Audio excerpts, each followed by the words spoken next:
บอกตัวคอบ่ได้ลงมาโดนเลยเนาะพี่น้องซ้ำได้จังกินได้ชุกบ่รู้ว่าซ้ำนี่กินได้พี่น้องซ้ำเพิ่นแก่บ่รู้ซ้ำใดพี่น้องป้าบัวบ่เคยกินจักเถื่อพี่สาวที่อยู่กรุงเทพเพิ่นเอาอันแนวมาให้ปลูกดกขนาดพี่น้องดกเป็นดกเลยบ่ได้ลงมาแต่โดดเนาะป๊อ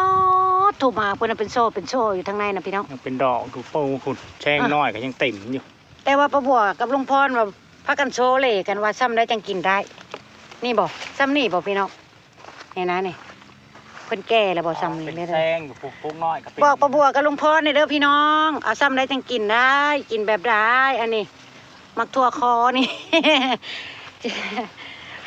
บ่ได้ลงมาแต่โดนเนาะตั้งแต่คุดมันม่วงดอกคนงามขนาดนั้นดอกมาเพราะว่ามาเพิ่นเป็นช่ออยู่ดอกคนเป็น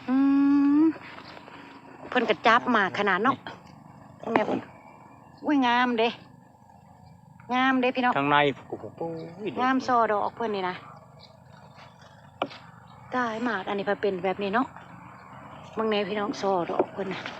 มาเพิ่นกำลังจับเป็นช่ออยู่เต็มไปเบิดเลยซออ่อนเด้กินหมากอ่อนหรือกินหมากแก่ล่ะ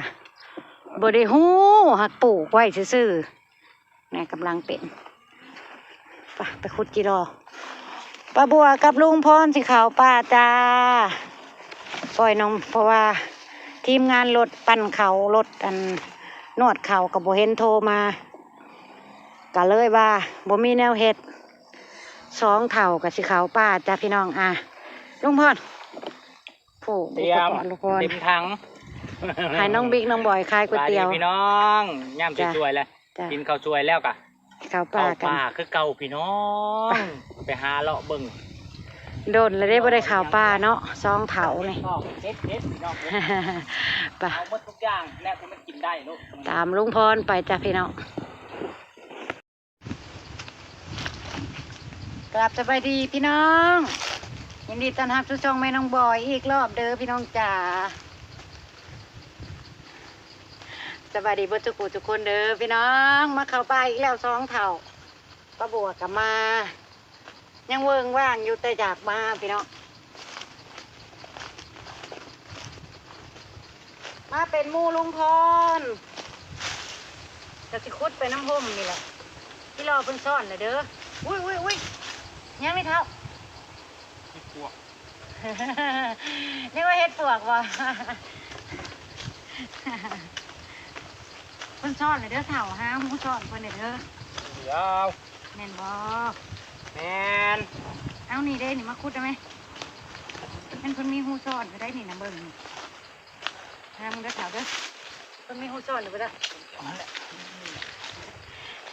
เป็นผู้ใหญ่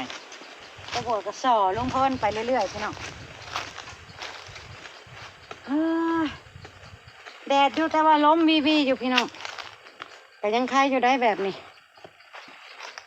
พี่เราเพิ่นก็เริ่มออกจากป่าแล้วนะวันนี้ตัวแม่คือตัวเธอเคยกระเทยแล้วก่อนสอบประบวยอีกแล้วแห้งกับเมื่อยอยู่เราไปจำแก้มห้วยนั่นไปพี่น้องตามลุงพรไปเรื่อยๆจ้ะเราก็สิพอได้ขุดของเราเลยได้ไม่ได้น้องเอ้ยมันออกเดินละบาทนี่พ่อไม่รู้ออกตามว่าที่ดอกพ่อมาคุยรุ่นลุงพรสิได้จะโตผู้แหละคันเอานี่ขุดโปเป็ด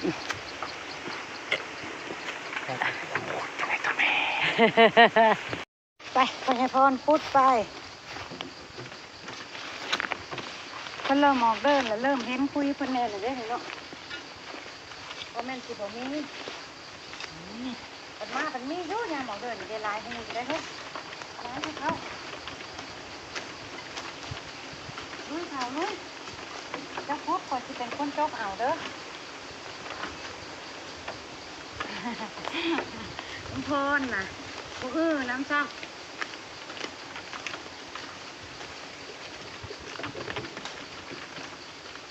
ลุงพ่อบุกหัวมือแล้วมันจุกไหมแต่ลองมันดีดได้นี่เด้นี่คุยเรื่องเจ้ากาดไปยังนี่เอานี่ฮะจุกจุกที่รอดีดง่ายส่วนนี่เนาะบุกคุ้มค่าอยู่ที่รอดีน ห้งบ่มีบ่อาจจะทมแล้วคุณไปดุ่มคุณ ไหนเป็นคุยนี่นะ นี่จะทมแล้วหันแล้ว เห็นงูน่ะพวกงูนั่นเลย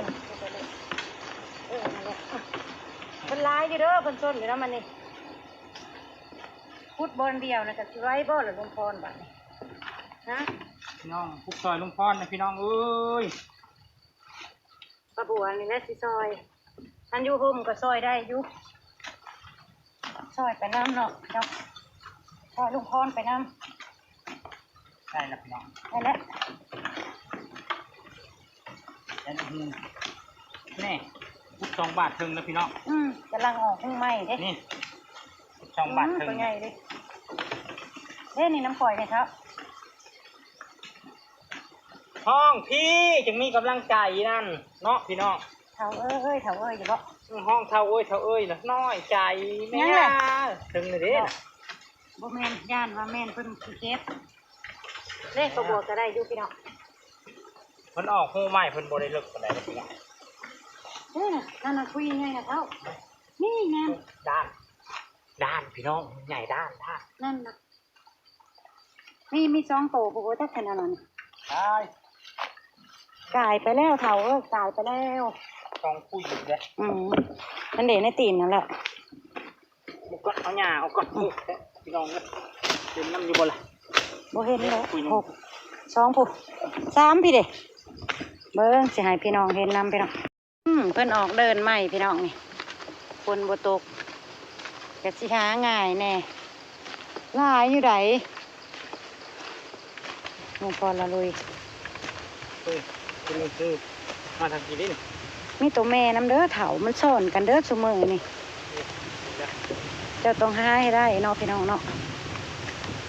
ปลาบัวสิหาหูให้ลุงพรก่อนโอ้ยตายลุงพรละลุย เนาะคิวโลใส่อีกมีไหม้ มันได้ทางหลังปุ๊ทางหลังน่ะ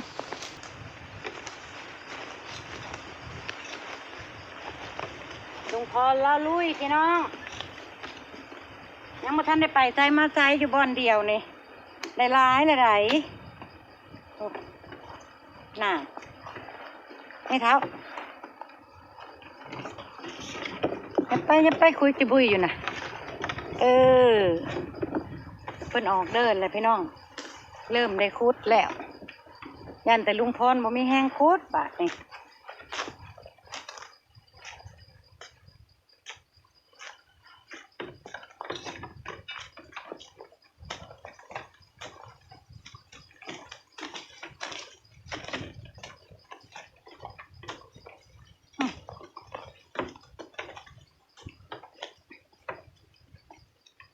ยันแต่ลุงพรบ่มีแห้งคุด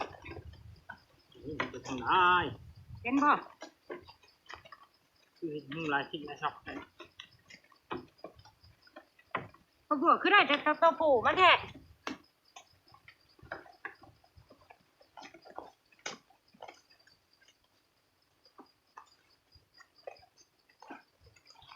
พูดไปได้มีแต่ตัวผู้2เนาะ 2บ่แม่ อ้วนอย่างนี้เนาะปลาบัวน่ะประมาณเอาไปได้ก็ได้แต่ตัวผู้โอ้ยลงไปลูกลงไป ดีดเป็นออกมาอยู่3พุ่นจ้ะ ตามผู้บ่เว้าหยังกะไร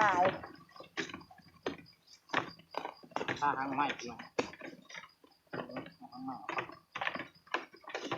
สิหมวดตามมือท้อง ดีกันต๊อกๆจะบ่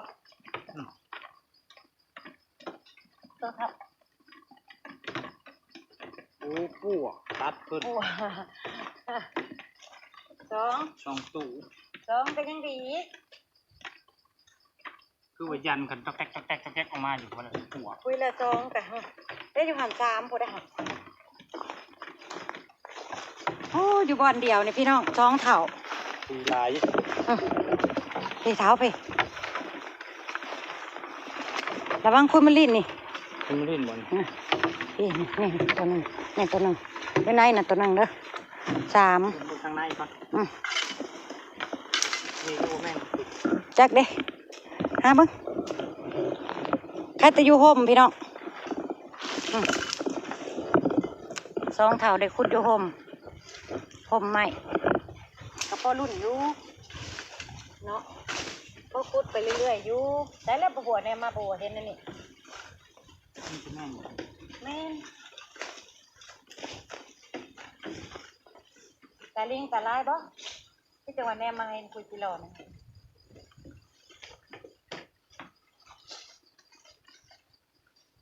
สิขุดซอยลุงพรกันหน่อย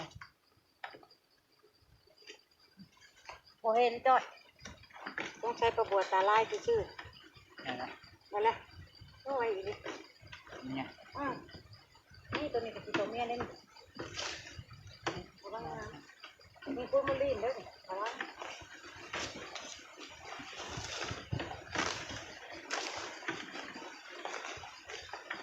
เอาคุณดิ้นจัก บวขาวดอกมันหักมันเด็ดมันแตกมันเบิ่นเลย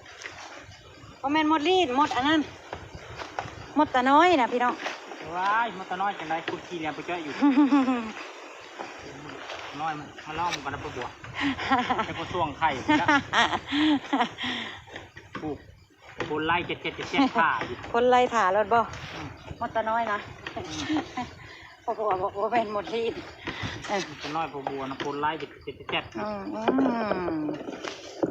แบบนี้ถือว่าม่วนอยู่ได้พี่น้องเอ้ยห่มเดียวเดี๋ยวให้ลุงพรคุดแล้วแถวนี้ก็ประบวชสิให้เบิ่งอยู่ห่มไม่ห่มเดียวนะว่าได้ซ้ำใด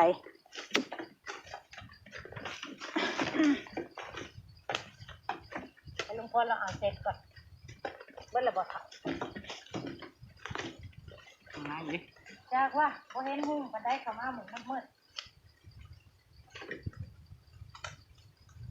โอ้แถวนี้มันออกสีได้สีคุยหนึ่งเนาะเห็นอยู่นี่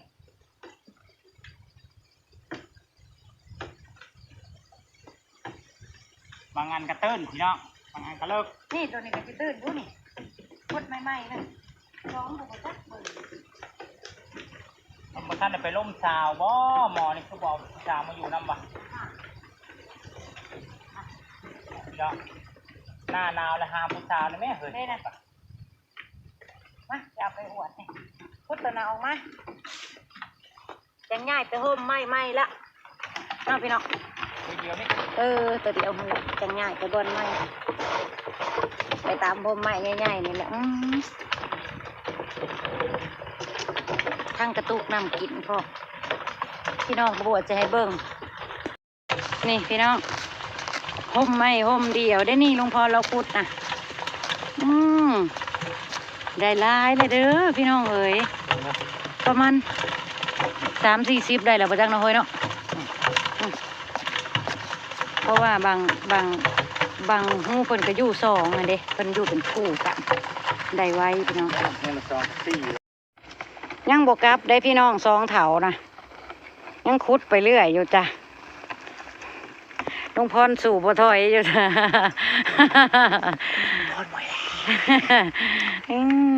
ยังบ่ได้เป้าลุงพรว่าสิเอา200โตจังสิเมื่อมื้อนี่ คุณคนหัวยอกไหมทั้งนี้พี่น้องเพิ่ง เห็นอะไรยิงซอยลุงพรพี่น้องซอยลุงพรเฮ้ยมันซ่อนกันบ่จังนี่เฮ้ยถ้ามันซ่อนเนาะข่อยบ่อยากได้เลยได้จะมาคุดไหม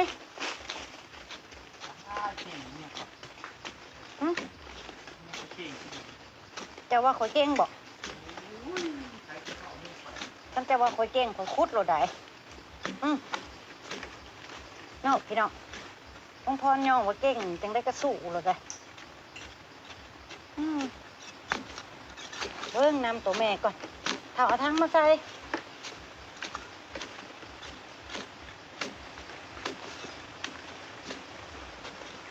มันมีดีมองว่า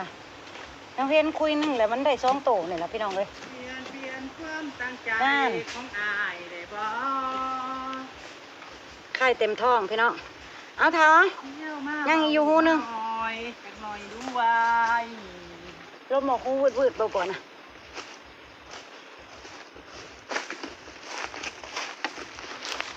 นี่ยังกับกูนึงตัวแม่อันนี้ ตัวแม่ มันจะพุมัน ไอ้บ่เดินขอบๆว่ะ ไปมาหอดเลยไปแหละออกจากเดินนั่นมาเดินนี่แหละพี่น้องก็พอได้คุดเรื่อยๆไปอยู่เอาเขาเอ้ย โอ้ย เชียร์แน่ๆขนาดนี้ เด็กเขาก็มัดน้ำแหน่เขา เจ้าก็เริ่มมัดไปน้ำแล้วโอ้เป็นตาได้อยู่บ่เด้เป็นตาได้อยู่บ่เด้ปะบัวนี่เด้แห้งคุดไปแห้งกระไรหูบ่เด้พี่น้องเอ้ยจักหูได้เป็นหูได้อรรถเฮ้ยพอมั้งเจ้าก็บอกขี้จากซอยข่อยเลยบ่อ้าว มันขึ้นไปอยู่ข้างนั่นบ่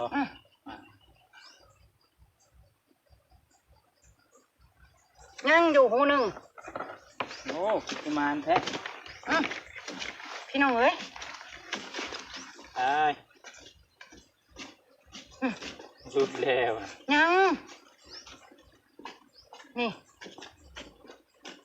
นั่นปลาบัวมาแล้ว3ยังหูเดียวนี่พี่น้องยังอีกอยู่ ยังอยู่ ออกแล้วตัวนี้ นี่ สุดเลยหูได้3ให้ดูหนึ่งอันนี้ นะมันจะได้4เป็นบ่ นี่มึงมาปี อ้าวมึงดูเถอะนั่น ก็แม่งหูนะ อ๋อ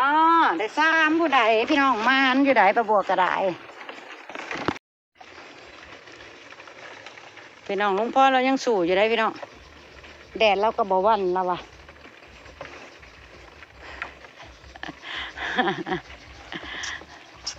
แดดก็บ่วันลุงพรว่ะ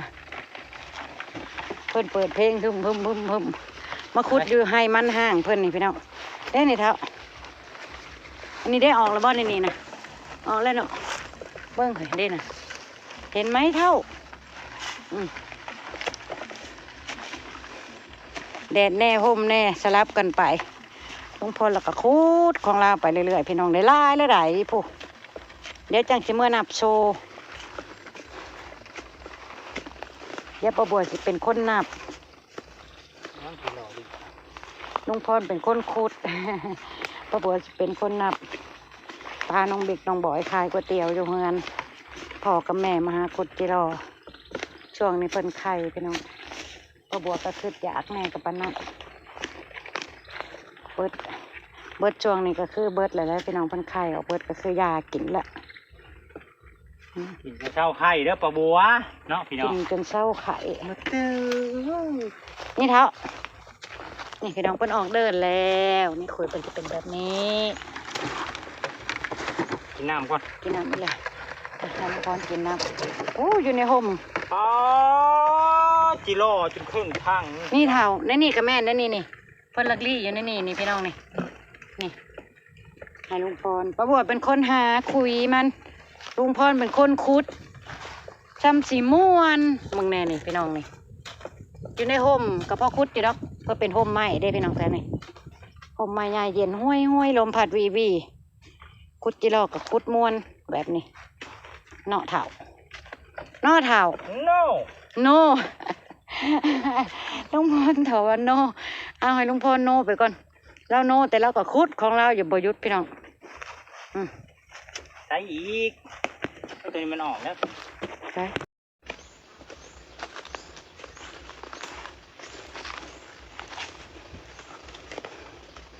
ย่างเลาะต่อพี่น้อง2เถาอากาศดีมื้อนี่เดี๋ยวก็แดดเดี๋ยวก็คึมบดแดดบดคึมลมโอยมันละม่วนกระเด้าบัดนี้เข้าป่าลุงพรแล้วก็ขุดบ่อถอย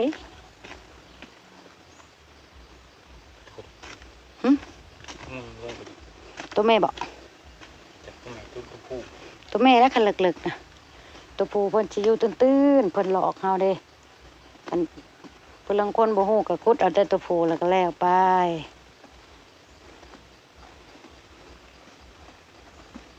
แม่นบ่ละเท้า ลึกแท้ เดี๋ยวป้าบัวสิขุดซอยลุงพรอยู่นี่บอนใดมันอยู่ห่มป้าบัวก็ขุดซอยพี่น้อง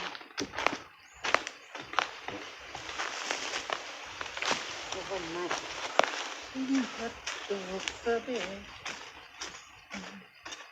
เสียงลมวีวีพี่น้องเอ้ยได้หม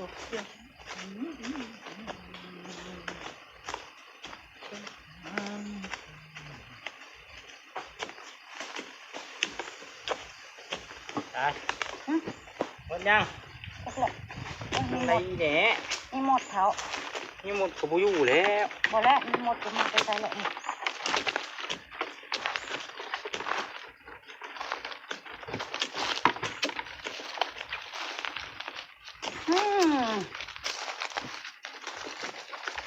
ปัตตะบัวพุดน่ะเลิกพี่น้องเลย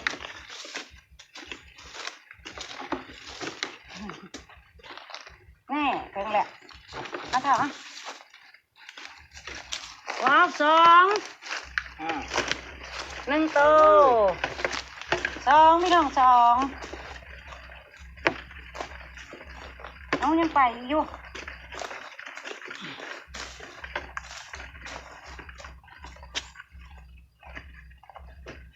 ได้สองนี่ เฮ้ยบ่จะแห้งคุดเนาะพี่น้องได้สองตัวถึงว่ามันได้หลายไวลุงพรเราคุดนะ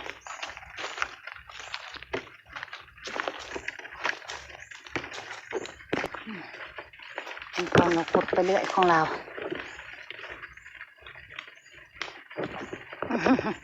แกงมาประบวกก็ได้มีบ่เท้ามีบ่จะไปคุดจอยนี่ นี่มา มีหลายบ่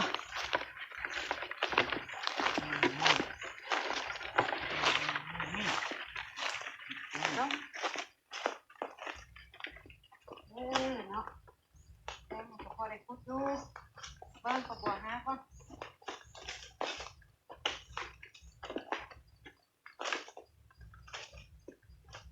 เอาเลี้ยงค่ะเอาเลยค่ะนี่ครับออกแล้วบ่ตัวนี้ออกแล้วโอ้นี่มาอยู่คุยดิ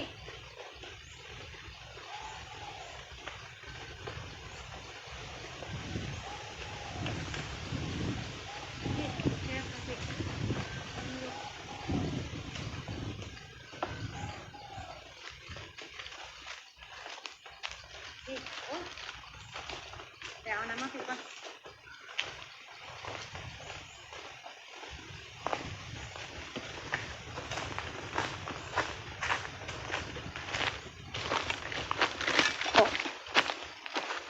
พอบัวจะเริ่มเบิดแห้งหรือไปตักงางยกขากับบอยากวิดงาไม้แหละ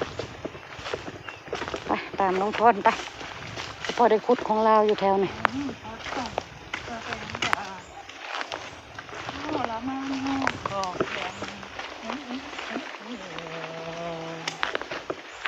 ปานจำอีเข้าทางใหม่ใหญ่เลย ของมาไง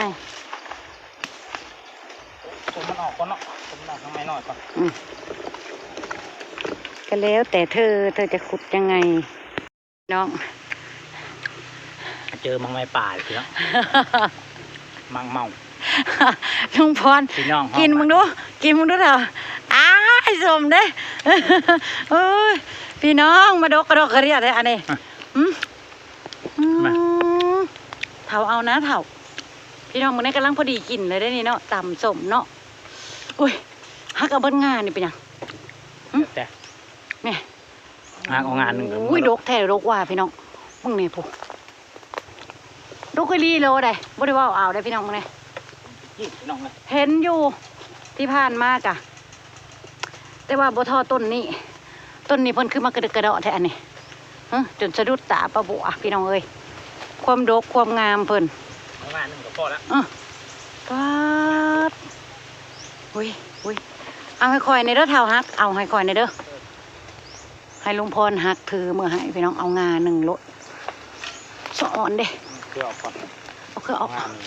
ลุงพรให้ลุงพรเอาให้งาหนึ่งบัดแล้วจังสิลงมาเอาไม้ก็มีแนวใส่ก่อน เนาะเอางานนี่บ่เอาเลยได้ ฮักแล้วเพิ่นก็แตกใหม่พี่น้องเพิ่นบ่เป็นหยังดอกเป็นธรรมชาติฮักเพิ่นก็แตกใหม่คือเก่าให้ลุงพรเอาให้ป่ะ ลอย ง่าเดียวก็กินบ่เบิดละเท้ามึงไหนพ่อเอาอีกละเอาอีกละสมน้ำได้อะโซงาของเมาก่อนเนี่ยเอาไปเบิดง่าต้องพรเอาเบิดง่าพี่น้องไปสิกลับเลยได้พี่น้องได้ลายแล้วมือรุ่นกันอยู่เฮือนว่าได้จักโตจะมานับแล้วมาพ่อต้นบางเมาก็คือว่าพ่อแล้วเมื่อยแล้วพ่อมากเมาพี่น้องมากเมาดกแท้ดกว่าใครอยากกินเจ็ดซีพีโออยากบ่เนาะขันอยากสิพามาเอาในดกแท้ดกว่านี่ต้นบักไงหนึ่ง พี่อยากบอกรัวๆมาหนึ่งคนหนึ่งมา พ่อแล้วเท่าไปพ่อลูกพ่อเราเอานะพี่น้องมาเลยพ่อเอาเบิดง่า เห็นบ่จะเห็นข่อยบ่ ข่อยรี่อยู่งาบ้าน กันว่าเมื่อยเพันยังมีอารมณ์เล่นอยู่ได้ลุงพรนะ